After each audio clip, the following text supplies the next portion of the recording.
guys, welcome to our channel. ఇక్కడ మనం ఇప్పుడు ఇవన్నీ చూడబోతున్నాం.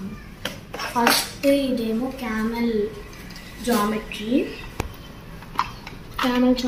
చాలా బాగుంది. బ్లాక్ కలర్ ఎవరికి ఇష్టమైతే వాళ్ళకి. షార్ప్నర్, ఎరేజర్, ఇంకా నార్మల్ జామెట్రీలో ఏమొచ్చి ఒక పెన్సిల్ కూడా వచ్చింది. గ్రిప్ బాగా స్మూత్గా ఉంది.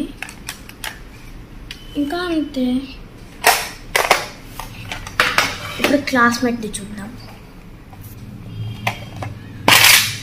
క్లాస్మేట్ అయితే ఓపెన్ చేయగానే పడిపోయినాయి.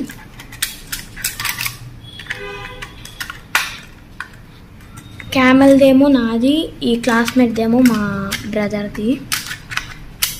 నాకు పెట్టడం రాట్లా. ఇప్పుడు ఇది లిడ్స్, పెన్, చిన్న పెన్సిల్, ఎరేజర్, షార్ప్నర్, ఇంకా మిగతా అన్నీ ఉండేవి. గో. హే గాయ్స్, ఇప్పుడు ఇవన్నీ చూపించాం కాబట్టి ఇవి కూడా చూపించాలనుకుంటే కింద లాంగ్ వీడియో లింక్ ఉంది, దాన్ని నొక్కి మొత్తం క్లియర్గా చూడండి.